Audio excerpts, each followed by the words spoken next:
तो नया chapter, chapter 11, aldehyde, ketone and carboxylic acid. Very simple. जिस कंपाउंड में कार्बोनाइल ग्रुप हो उसे कार्बोनाइल कंपाउंड कहते हैं, यानी कि compound containing carbonyl group. Carbonyl group को हम कार्बोनाइल कंपाउंड कहते हैं, कार्बोनाइल कंपाउंड कहा जाता है जिस कंपाउंड में कार्बोनाइल ग्रुप हो। बहुत ध्यान से देखना, इसे हम कार्बोनाइल ग्रुप कहते हैं,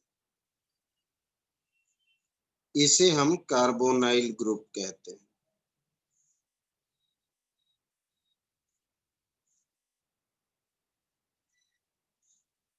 दैट इज कार्बोनाइल ग्रुप। ठीक है, कार्बोनाइल ग्रुप। अब इस कार्बोनाइल ग्रुप में अगर यहाँ पर कोई भी एल्काइल और हाइड्रोजन जुड़े तो हम इसे एल्डिहाइड बोलेंगे, और अगर दोनों तरफ एल्काइल ग्रुप जुड़ जाए तो हम इसे कीटोन बोलेंगे। अगर एक तरफ एल्काइल और एक तरफ OH ग्रुप जुड़ जाए तो हम इसे कार्बोक्सिलिक एसिड बोलेंगे, तो हम इसे कार्बोक्सिलिक एसिड बोलेंगे। अगर एक तरफ एल्काइल और एक तरफ OR ग्रुप जुड़ जाए तो हम इसे एस्टर बोलेंगे, और एक तरफ R या दूसरी और एक तरफ halogen, fluorine, chlorine, bromine, iodine, कुछ भी हैलोजन जुड़ जाए तो हम इसे एसाइल हैलाइड या एसिड हैलाइड बोलेंगे। कुछ भी कह सकते हैं, एसाइल हैलाइड या एसिड हैलाइड भी कहते हैं। अगर इस तरफ एल्काइल और इस तरफ NH2 ग्रुप जुड़ जाए तो हम इसे अमाइड कहते हैं। और अगर एक तरफ एल्काइल और दूसरी तरफ OCOR जुड़ जाए तो हम इसे एसिड एनहाइड्राइड बोलते हैं, एनहाइड्राइड। एसिड एनहाइड्राइड, जिसे हम दो तरीके से लिखते हैं। इसे हम ऐसे भी लिखते हैं RCO(2O), इसे हम RC double bond OOC double bond OR भी लिखते हैं। ये वही group anhydride, all are carbonyl compound. सारे को हम कार्बोनाइल कंपाउंड कहते हैं। इनमें से मुझे सिर्फ aldehyde, ketone and carboxylic acid पढ़ना है एक एक करके। इनमें से मुझे ये पढ़ने हैं, ठीक है। अब सबसे पहले IUPAC ने, आपके पास रफ कॉपी होना चाहिए। एक एक करके आप नेम तैयार करो, जब पूछेंगे तब जवाब देना। एक एक करके नाम आपको बोलना है, क्योंकि आप ऑनलाइन में हो तो जवाब तो देना होगा। पहली प्रयास आपकी, फिर हमारी। बेंजीन के ऊपर CHO और OH, common name salicyl aldehyde, salicyl aldehyde. इसका IUPAC आपको बताना है। बेंजीन के ऊपर ध्यान देना, CH double bond CHCHO, common name cinnamaldehyde, cinnamaldehyde. ये कॉमन नेम। IUPAC आपको बताना है, ध्यान देना।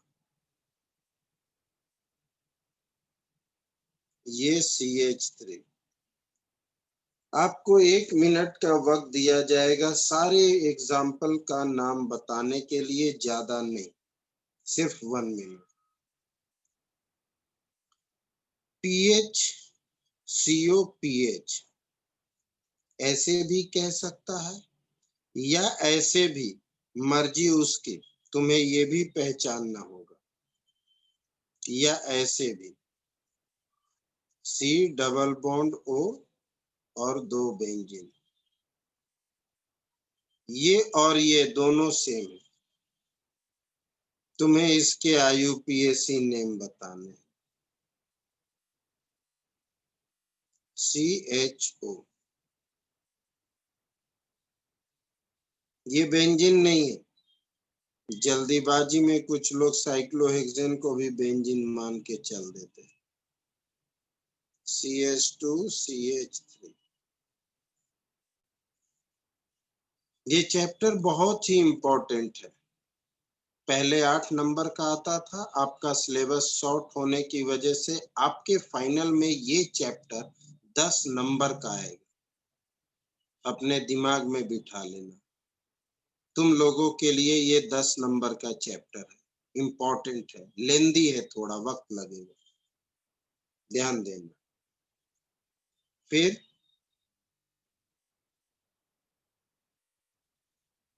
आपको वक्त देंगे थोड़ा सा, ज्यादा नहीं, इनका नाम बताने के लिए।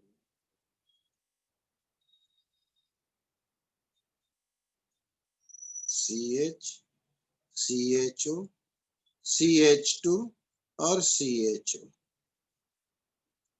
सब कुछ आपके सामने है, थोड़ा सा तो वक्त देना पड़ेगा। आप शुरू हो जाओ अपने दिमाग से करना, लेकिन याद रखना चीटिंग नहीं, कोई भी स्टूडेंट देख कर नहीं। आप यूं कह दो कि सर मुझसे एक भी नहीं बना। हम आपको 1 मिनट का टाइम दे रहे हैं, 1.5 मिनट का, इतने देर में आप जितना कर लो, जितना जल्दी भी, सब कुछ आपके सामने।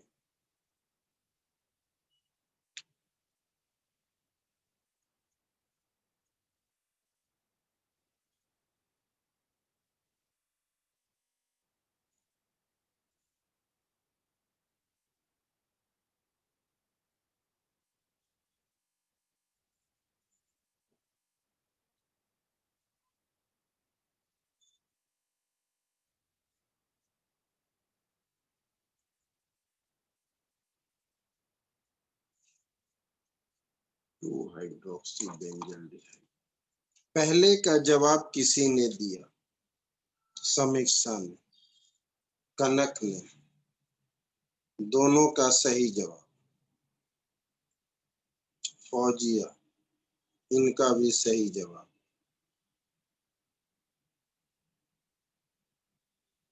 चलिए ज्यादा वक्त नहीं लेंगे, 3 स्टूडेंट ने सही सही जवाब दिया, बिल्कुल सही जवाब 2 हाइड्रोक्सी बेंजल्डिहाइड, बेंजल्डिहाइड। ये मेन, इन दोनों में main functional group OH group है, sorry main functional group CHO group है, ठीक है। तो ये पहला, ये दूसरा, तो 2 हाइड्रोक्सी बेंजल्डिहाइड। अब इसका नाम,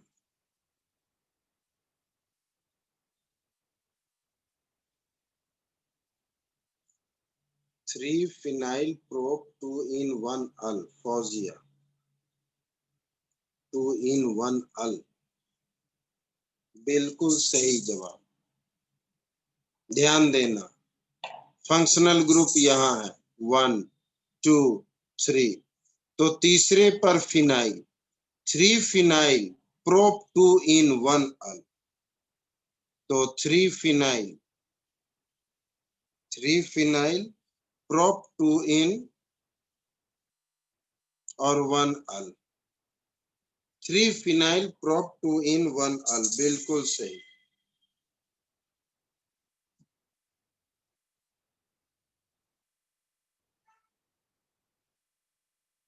अब इसका जवाब,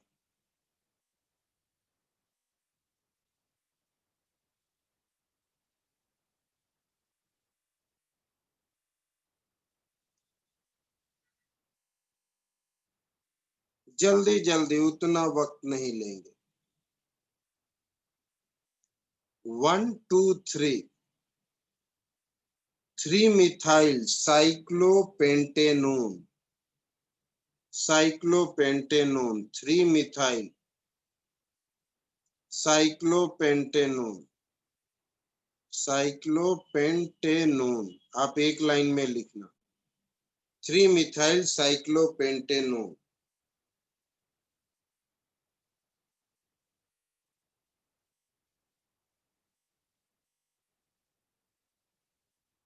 ठीक है। अब इसका नाम कुछ यूनिक है, दोनों तरफ बेंजीन, बीच में एक कार्बन और वो भी ऑक्सीजन के साथ, डाइफिनाइल मीथेनोन, डाइफिनाइल मीथेनोन।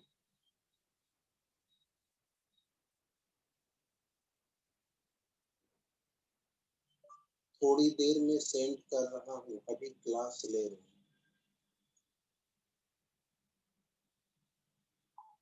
ठीक, तो ये हो गया डाइफिनाइल मीथेनोन, नई बात है। ठीक, अब ये बिल्कुल आपके लिए नई बात, बिल्कुल नई बात।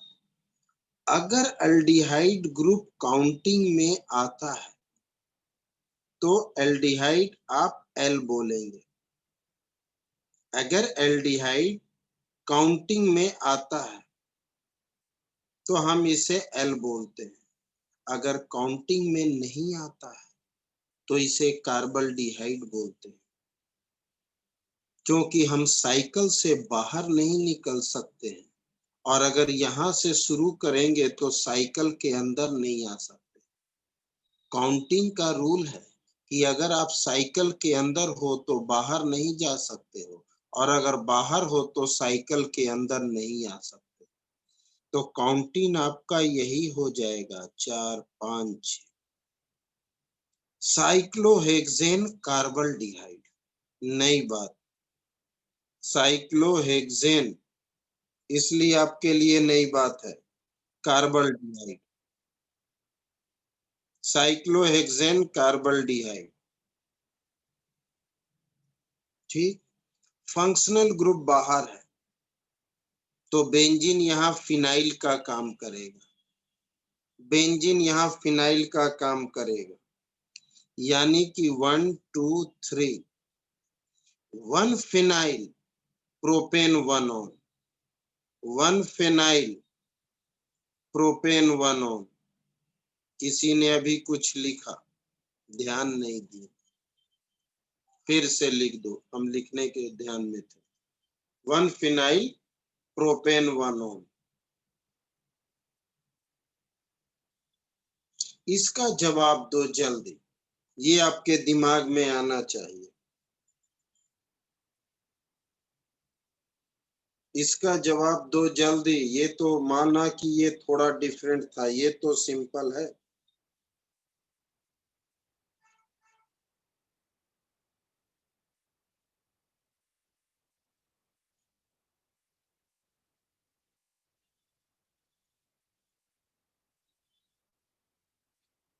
2-ऑक्सोब्यूटेनॉल 3, बिल्कुल सही जवाब। कुछ लोग कंफ्यूज होते हैं, सारे लोग नहीं, इसीलिए हमने कहा कुछ लोग कंफ्यूज होते हैं। ये एल्डिहाइड है, ये कीटोन है, ये CHO, यानी 1 2 3 4, 3 oxo, 3 oxo, 1 2 3 4 butanal, 3 oxo butanal. 3-ऑक्सोब्यूटेनॉल।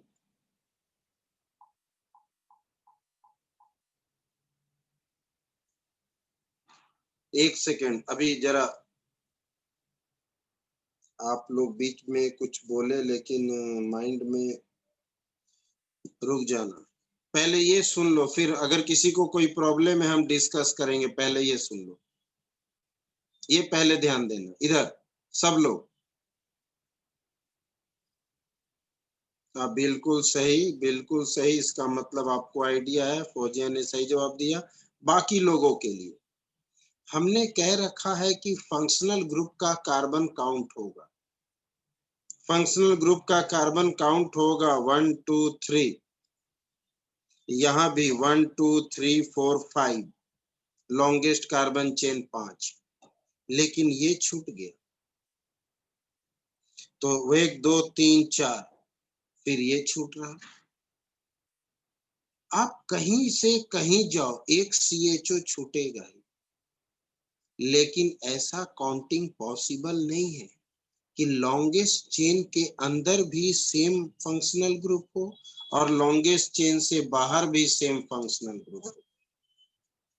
अगर सेम फंक्शनल ग्रुप है तो लॉन्गेस्ट चेन के अंदर रखें या बाहर रखें, दोनों तरफ नहीं रख सकते। अगर हमने काउंटिंग 1 2 3 4 5 रखा तो ये बाहर हो गया। तो ऐसा कोई रूल नहीं है कि सेम फंक्शनल ग्रुप को लॉन्गेस्ट चेन में भी रखो और चेन से बाहर भी रखो, वो भी सफिक्स वाले। इसलिए अगर तीनों लॉन्गेस्ट चेन में नहीं आ रहे हो तो तीनों को चेन से बाहर कर देते हैं। ध्यान देना, थोड़ा सा मिस्टेक जिसने भी जवाब दिया, नहीं थोड़ा सा मिस्टेक ध्यान देना सबका। अगर CHO ग्रुप चेन से बाहर हो तो हम कार्बल्डिहाइड कहते हैं। तो हम उसे कार्बल्डिहाइड कहते हैं अगर चेन से बाहर हो तो इसका नाम हो गया प्रोपेन 1 2 3 ट्राई कार्बल्डिहाइड। ट्राई कार्बल्डिहाइड।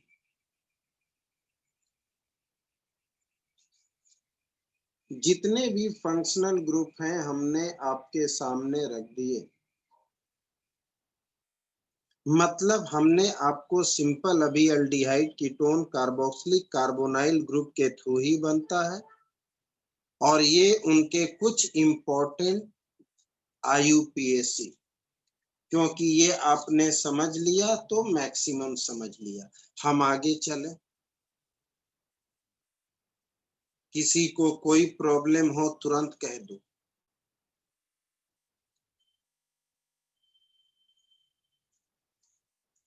किसी को कोई प्रॉब्लम हो 1 2 3 4 5 6 7 8, हमारे काउंटिंग के अकॉर्डिंग किसी को कोई प्रॉब्लम 1 2 3 4 5 6 7 8, इनमें से किसी को कोई नंबर जो समझ ना आया हो ताकि हम आगे चलें।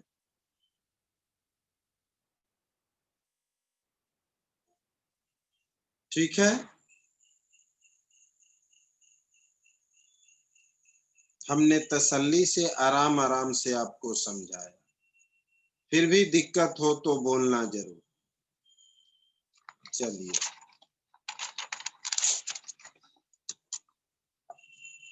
नेक्स्ट है structure of functional group. Of functional group. अब स्ट्रक्चर ऑफ फंक्शनल ग्रुप में क्या जानना है? एल्डिहाइड हो या कीटोन, एल्डिहाइड हो या कीटोन, तुम्हें तो ये जानना है।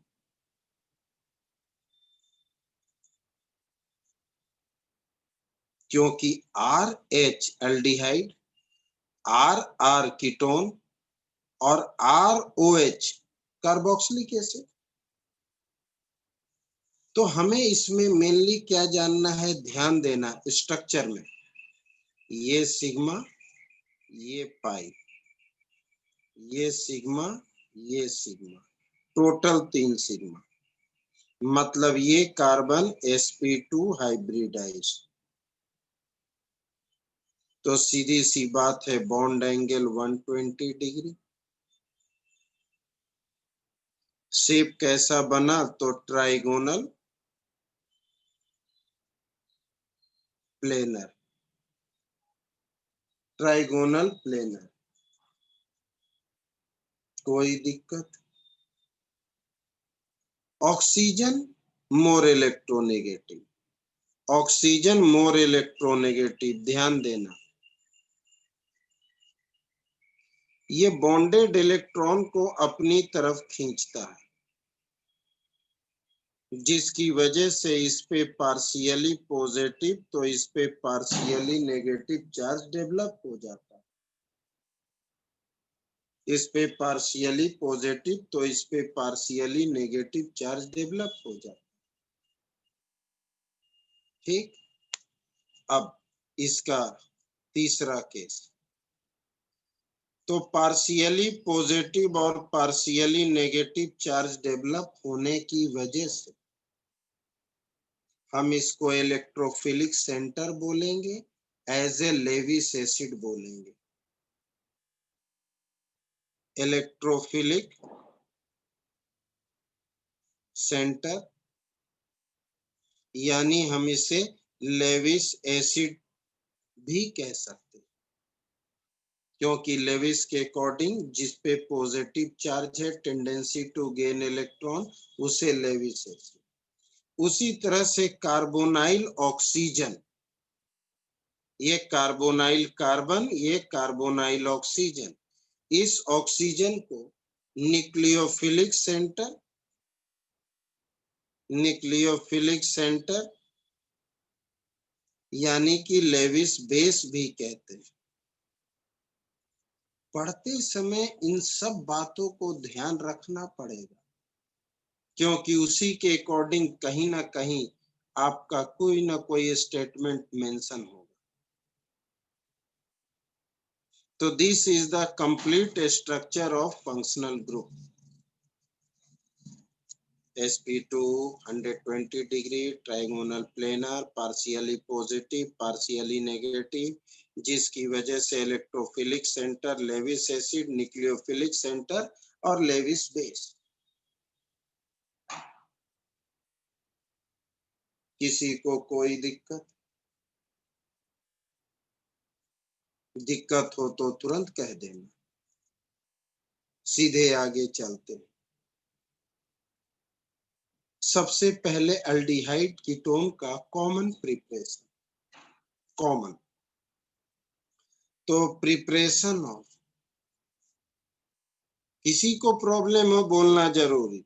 एल्डिहाइड एंड कीटोन, एक ऐसा प्रोसेस जिससे दोनों बन जाए। Common preparation aldehyde and ketone. ठीक, तो पहला है फ्रॉम एल्कोहल,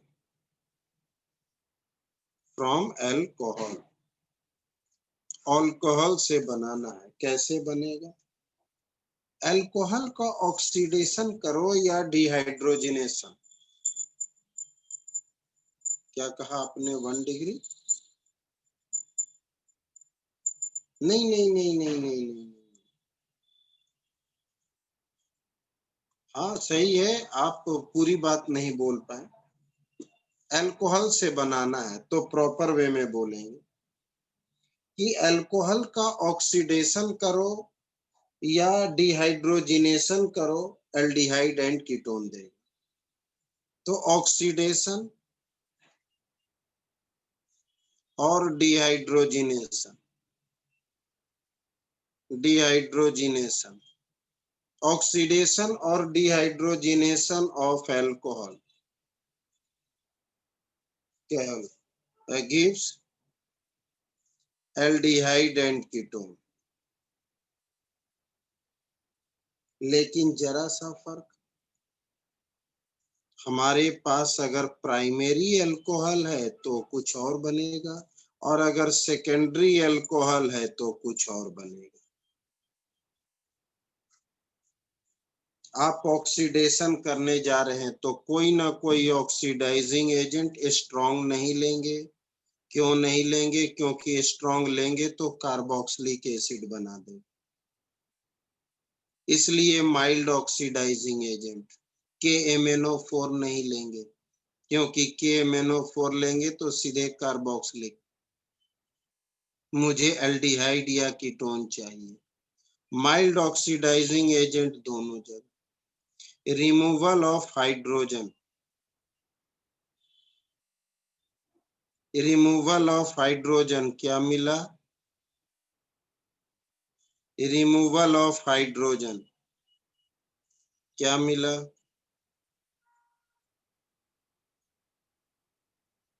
ठीक है,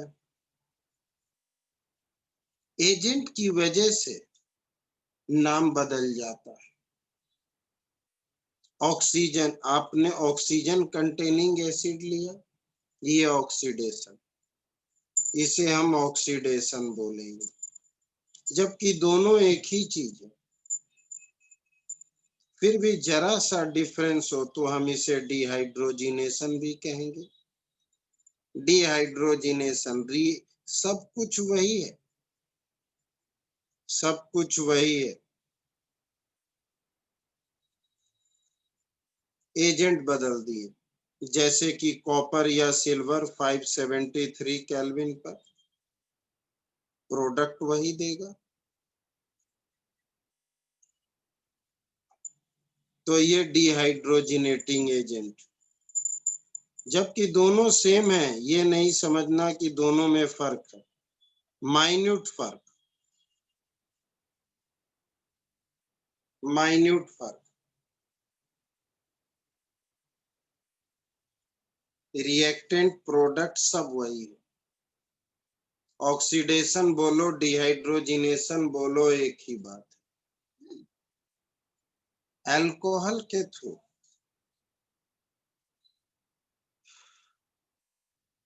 अल्कोहल के थ्रू एल्डिहाइड कीटोन का बनना ऑक्सीडेशन या डिहाइड्रोजिनेशन। ठीक है, जिन्हें प्रॉब्लम हो बोलना। दूसरा important, from hydrocarbon, from hydrocarbon,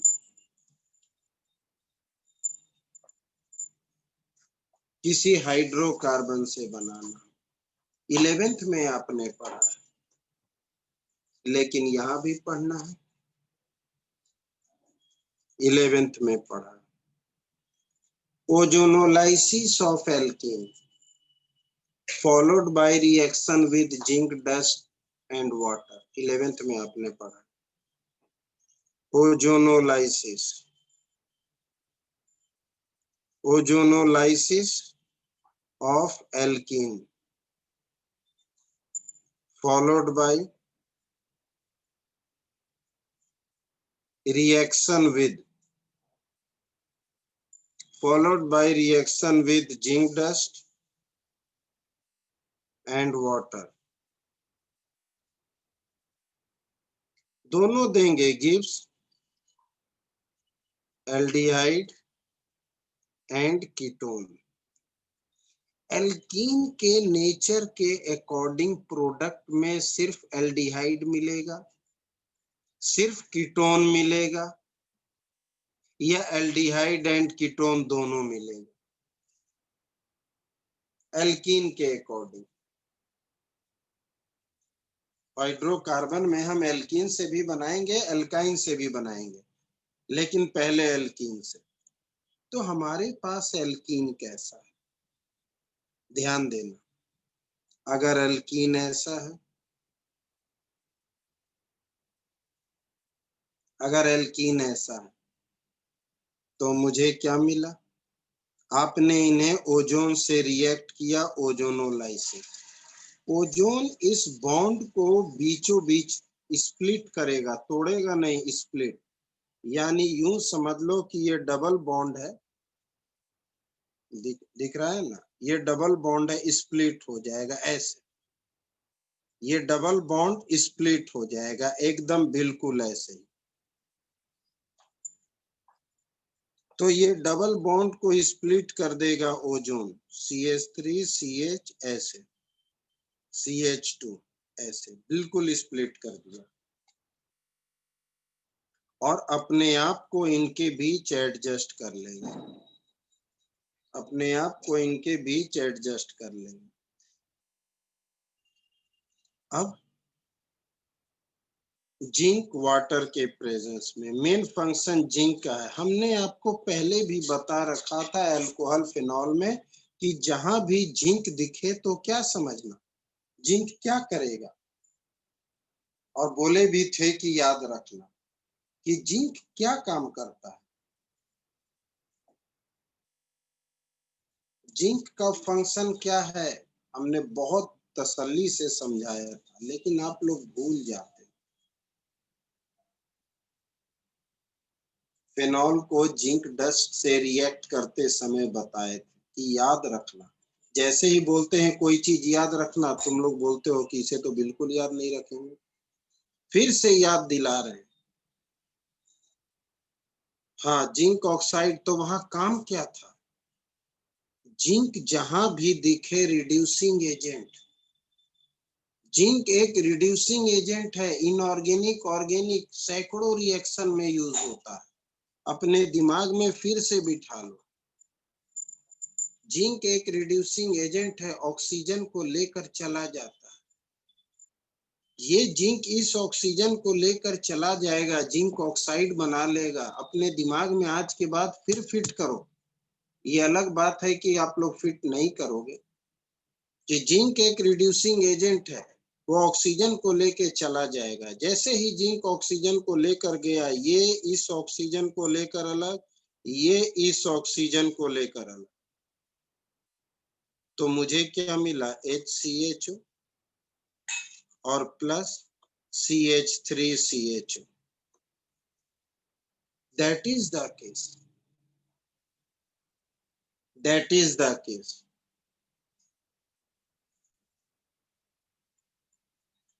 CH3CHO और HCHO, तो ये है इसका कंसेप्ट। लेकिन 11th के लिए, 12th के लिए नहीं। 12th के लिए ऐसे नहीं चलना है, शॉर्टकट चलना है। पूरे नंबर, ये मत समझना शॉर्टकट में नंबर कट जाएंगे। सेम रिएक्शन को लिख रहे हैं, जैसे CH3 CH double bond CH2, तुमने एरो के ऊपर में पहला पॉइंट O3 और दूसरा पॉइंट जिंक एंड वाटर ऐसे लिखा एक स्टेप में। कंपाउंड में जितने भी डबल बॉन्ड होंगे, सारे डबल बॉन्ड को हटा दोगे। कंपाउंड में जितने भी डबल बॉन्ड होंगे, सारे को हटा दोगे, बिल्कुल हटा दो, और इन दोनों को एक एक ऑक्सीजन दे दो। मुझे क्या मिला? यही तरीका है। जैसे कि एक नॉर्मली तुम बेंजीन को अगर ओजोनोलाइसिस करते हो जिंक एंड वाटर के साथ, तो बेंजीन में 3 डबल बॉन्ड है। नहीं, जिंक ऑक्साइड नहीं लिखते, जिंक ऑक्साइड नहीं लिखते हैं, सिर्फ मेन प्रोडक्ट। तुमने बेंजीन को ओजोनोलाइसिस किया, तो ये डबल बॉन्ड तोड़ोगे और इन दोनों को ऑक्सीजन दोगे। ये डबल बॉन्ड तोड़ोगे, इन दोनों को ऑक्सीजन दोगे। ये डबल बॉन्ड, पूरा का पूरा डबल बॉन्ड गायब हो जाता है, पूरा का पूरा डबल बॉन्ड गायब हो जाएगा।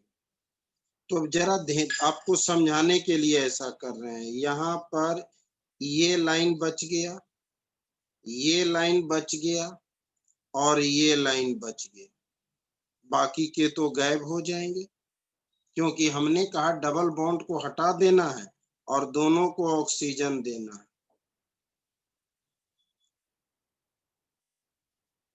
फिर ये बॉन्ड भी हटा दिए और दोनों को ऑक्सीजन दे दिए, ऑक्सीजन डबल बॉन्ड, फिर ऑक्सीजन दे दिए। मतलब तुम्हें 3 मॉलिक्यूल CHO मिला ओजोनोलाइसिस करने से। एल्डिहाइड ही तो बन रहा है, हमें एल्डिहाइड कीटोन ही तो चाहिए। क्लियर है? किसी को कोई दिक्कत हो बोलेंगे जरूर, बार बार रिपीट कर रहे हैं।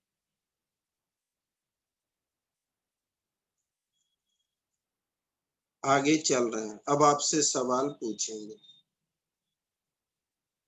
जहां न समझ में आए वहां तुरंत कहना मुझे इनसे मतलब है, इन सब से नहीं। दोनों वर्क एक साथ होगा, डबल बॉन्ड हटेगा और दोनों को ऑक्सीजन मिलेंगे। आपके पास रफ कॉपी होना चाहिए, शुरू से हमने कह रखा। मुझे इसका जवाब चाहिए जो प्रोडक्ट मिला। आपके पास 1 मिनट।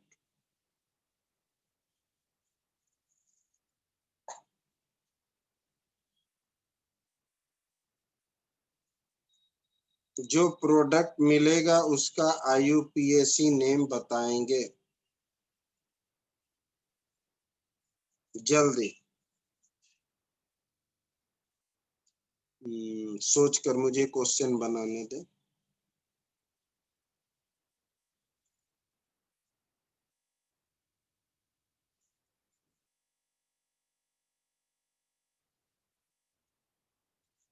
ये लीजिए, इन दोनों का प्रोडक्ट बताइए और नाम बताइए। पहले का जवाब सही है फौजिया, आगे बोलिए। और कोई बताए? पहले का जवाब फौजिया ने सही दिया, और कोई बताए?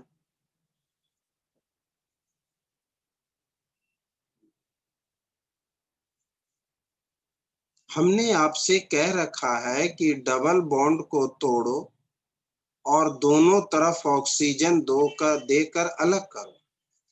कितना सिंपल जवाब। डबल बॉन्ड तोड़ो, दोनों को ऑक्सीजन दे दो। 1 प्रोपेन 2 ऑन नहीं, सिर्फ प्रोपेन 2 ऑन। यानी तुम्हें क्या मिला? 2 molecule CH3 C double bond O CH3, यही मिला। इसी के 2 मॉलिक्यूल मिल गए। हाँ अच्छा, मतलब 1, अच्छा समझ गया, यानी पहले वाले का। मुझे लगा 1 प्रोपेन बोला, यानी पहले। सही है, सही है राजसागर। तो प्रोपेन 2 ऑन, 2 मॉलिक्यूल मिलेंगे। एक मॉलिक्यूल ये CH3CO CH3 CH3CO CH3। उसी तरह से इनमें क्या क्या मिला? Propane 2 one plus ethanone. Ethanone नहीं बालक, ध्यान दो। दूसरे वाले का जवाब दो जल्दी, कितना तो सिंपल है। इथेनल, बिल्कुल सही।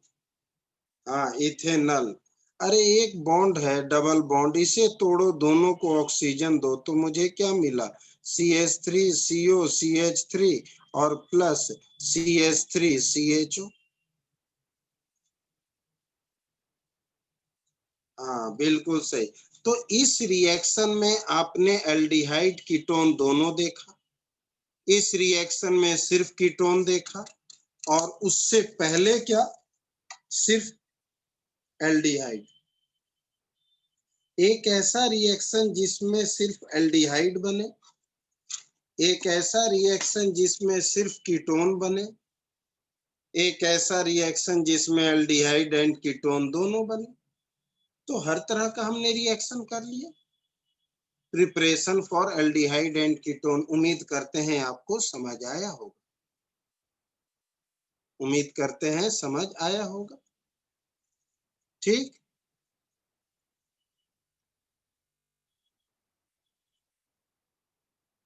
फ्रॉम हाइड्रोकार्बन दोबारा से बता दो। अरे हाइड्रोकार्बन में हमने कुछ बताया थोड़े ही है। हमने कहा कोई भी एल्कीन को ओजोनोलाइसिस करना हो, किसी भी एल्कीन को ओजोनोलाइसिस करना हो, तो इसके बीच का डबल बॉन्ड हटा दो, जहां भी डबल बॉन्ड हो, और दोनों को ऑक्सीजन दे दो। जो बनेगा लिख दो, यानी CH3COCH3, CH3COCH3, दो मॉलिक्यूल CH3COCH3। इसमें भी वही चीज है, डबल बॉन्ड यहाँ है, डबल बॉन्ड को पूरी तरह से हटा दो, तो CH3COCH3 और CH3CHO।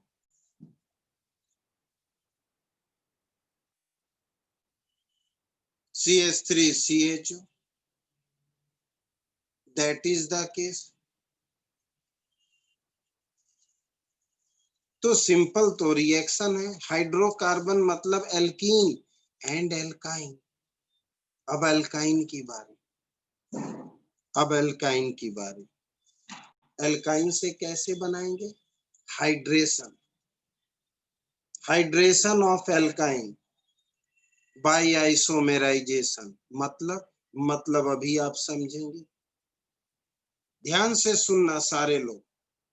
तो हाइड्रेशन ऑफ एल्काइन, हाइड्रेशन का मतलब वाटर का ऐड होना, वाटर के साथ reaction. Hydration of alkyne in presence of mixture of H2SO4 and HgSO4 followed by isomerism, followed by isomerism, isomerisation, isomerism नहीं आइसोमेराइजेशन।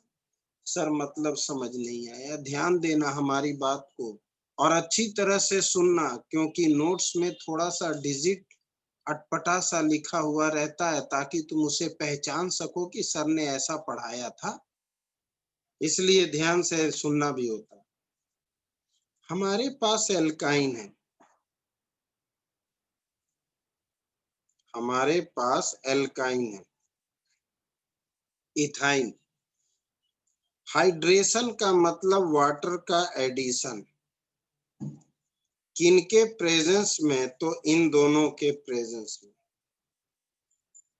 हम यहाँ पर H2SO4 और HgSO4, इन दोनों के मिक्सर को हाइड्रेटिंग एजेंट कहते हैं, मतलब वाटर जुड़ेगा।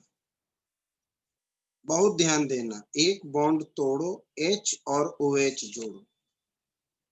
एक बॉन्ड हमने तोड़ा, H इसमें जोड़े और OH इसमें जोड़े। एक बॉन्ड तोड़े, H और OH जोड़े, ठीक। अब इनका आइसोमेराइजेशन यानी टॉटोमेराइजेशन, टॉटोमेराइजेशन यानी आइसोमेराइजेशन। हाइड्रोजन एटम अपने पोजीशन से हटकर तीसरे पोजीशन पे चला जाता है, डबल बॉन्ड इधर शिफ्ट हो जाता है। हाइड्रोजन एटम, टॉटोमेरिज्म का मतलब अपने पोजीशन से हटकर 1 2 3 तीसरे पोजीशन पे चला जाता। तो मुझे क्या मिला? CH3 CH double bond O, जिसे शॉर्ट में लिख सकते थे CH3 CHO, यानी एल्डिहाइड मिला। किसी को कोई दिक्कत? किसी को कोई दिक्कत हो बोलना जरूर।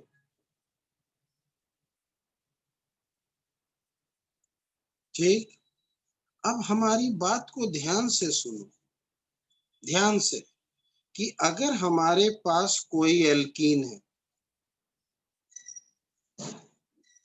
जरूरी नहीं है कि वो वाटर लिखे, जरूरी नहीं है, और ये भी जरूरी नहीं है कि ये पूरी बात लिखे, सिर्फ एरो पर लिख देगा ऐसे। तो तुम्हें खुद समझना होगा, यहाँ वाटर का एडिशन होगा, तुम्हें खुद समझना होगा। क्योंकि इन दोनों के मिक्सर को ऐसे भी रिप्रेजेंट करते हैं। और ये मिक्सर हाइड्रेटिंग एजेंट है। इसकी पहचान है कि यहाँ वाटर ही जुड़ेगा, चाहे साथ में वाटर लिखा हो चाहे ना लिखा हो। तुम्हें खुद एज्यूम करके चलना पड़ेगा कि वाटर का एडिशन हो रहा है, खुद मान के चलना। अब आपको जवाब देना है कि यहाँ क्या बना, फिर आइसोमेराइज करने के बाद क्या बना। आपको जवाब देना है कि फाइनल प्रोडक्ट क्या बना। इसके अकॉर्डिंग आपके पास 1 मिनट का वक्त है। हमने 1 मिनट दिया।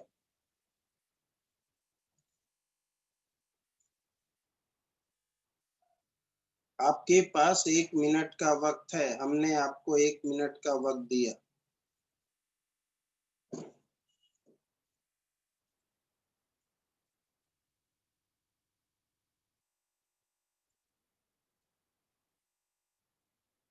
जो प्रोडक्ट बनेगा उसका IUPAC नेम बता दीजिए जल्द से जल्द, बिना इधर उधर देखे, बिना हिंट लिए, क्योंकि हमने आपको समझाया।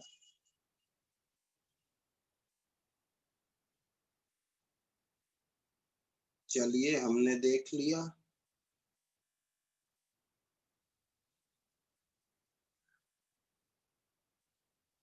हाँ, सागर एंड फौजिया, आपका अहमद, आप लोगों का सही है।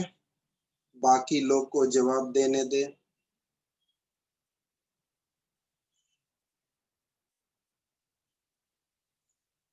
हो गया टाइम क्रॉस। चलिए, ज्यादा वक्त नहीं इधर। इनका मतलब वाटर जुड़ेगा, एक बॉन्ड टूटेगा, H और OH जुड़ेगा।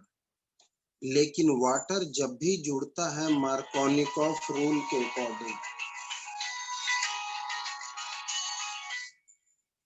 वाटर जब भी जुड़ता है मार्कोनिकॉफ रूल के अकॉर्डिंग, मतलब H एंड OH, OH वहां जुड़ेगा जहां हाइड्रोजन कम है। कुछ लोगों को ये बात पता है, कुछ लोगों को नहीं पता है। वाटर जब भी ऐड होता है Markovnikov, H and OH, OH वहां जुड़ेगा नेगेटिव पार्ट जहां हाइड्रोजन पहले से कम। अब इनका टॉटोमेराइज होगा। टॉटोमेराइज होगा मतलब हाइड्रोजन अपने पोजीशन से तीसरे पोजीशन पर जाएगा।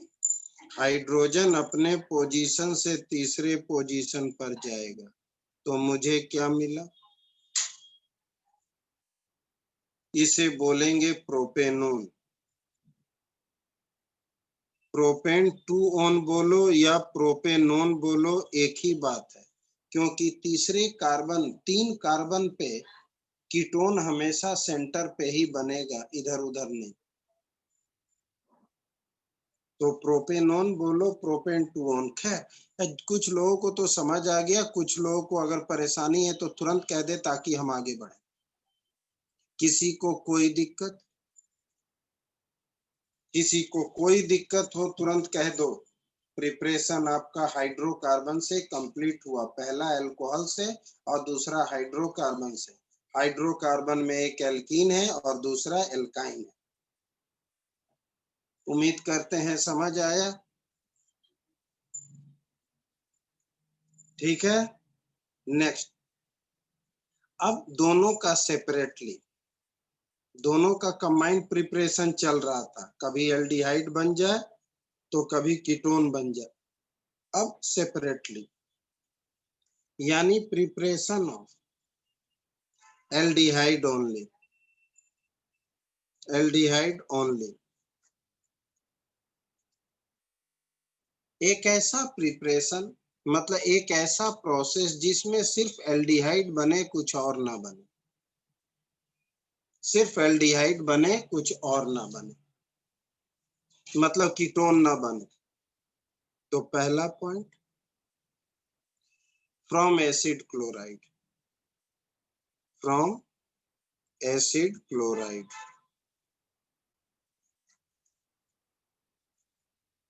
हाइड्रोजिनेशन ऑफ एसाइल हैलाइड, ये रोजेनमंड reduction only for aldehyde.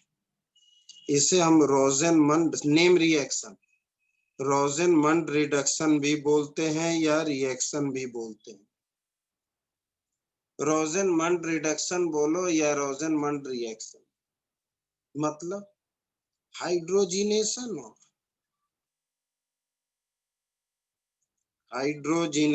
Of acyl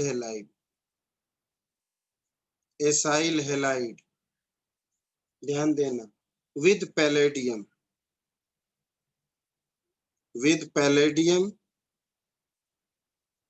in presence of BaSO4 gives aldehyde. In presence of BaSO4 gives aldehyde। तो मेरे पास एसाइल हैलाइड है, ये एसाइल हैलाइड एरोमेटिक एलिफेटिक कुछ भी हो सकता है। हमने लिया C डबल बॉन्ड OCl, इनका रिडक्शन करना है। रिडक्शन हम कुछ किसी से भी कर सकते हैं, लेकिन जब आपसे रोजेनमंड रिडक्शन बोला जाए तो आप इन्हीं के साथ करेंगे, पैलेडियम के। BaSO4 कंट्रोल करता है। आपने रिडक्शन किया BaSO4 को, जो पैलेडियम को कंट्रोल करता है हाई एक्टिविटी के लिए। एक हाइड्रोजन एक क्लोरीन को ले गया और दूसरा हाइड्रोजन जुड़ गया, तो मुझे क्या मिला, बेंजल्डिहाइड और प्लस HCl।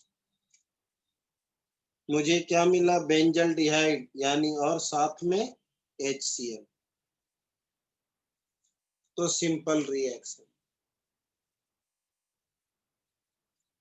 जिसे हम रोजेनमंड रिडक्शन कहते हैं। ठीक है, तुरंत कहना सर समझ नहीं आया। सिंपल रोजेनमंड रिडक्शन, एसाइल हैलाइड के साथ HCl बाहर, दूसरा हाइड्रोजन जुड़ गया, बन गया। अब ये थोड़ा सा डिफरेंट नई बात और कुछ एक्स्ट्रा जानकारी। From nitrile and ester, from nitrile and ester, nitrile and ester. Nitrile याद रखना IUPAC नेम है, साइनाइड को कहते हैं, कुछ लोग भूल जाते हैं। नाइट्राइल साइनाइड को कहते हैं और एस्टर RCOOR एस्टर। इनसे बनाना है कैसे, तो वेरी सिंपल, रिडक्शन के थ्रू, यानी सिंपल वे में रिडक्शन ऑफ नाइट्राइल एंड मतलब ester, reduction of nitrile with stannous chloride, followed by hydrolysis,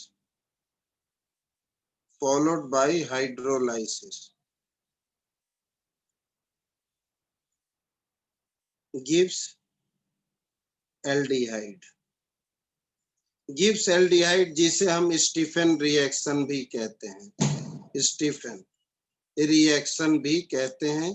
अब यहाँ से आपके जितने भी प्रिपरेशन है या प्रॉपर्टीज, उनमें नेम रिएक्शन भी शुरू हो जाएंगे। तो नेम रिएक्शन की खासियत क्या है वो याद रखना। ये रिडक्शन किसी और के साथ भी हो सकता था, लेकिन अगर ये रिएजेंट है तभी रोजेनमंड, किसी दूसरे रिएजेंट से कर देंगे तो रोजेनमंड ने। अब हम नाइट्राइल का रिडक्शन कर रहे हैं, रिडक्शन हम LiLH से भी कर सकते हैं, NaBH4 से भी कर सकते हैं, हमारी मर्जी। लेकिन अगर उसने स्टीफन रिडक्शन कहा तो तुम्हें रिडक्शन स्टेनस क्लोराइड से ही करने होंगे, क्योंकि स्टेनस क्लोराइड से रिडक्शन इन्होंने ही दिया।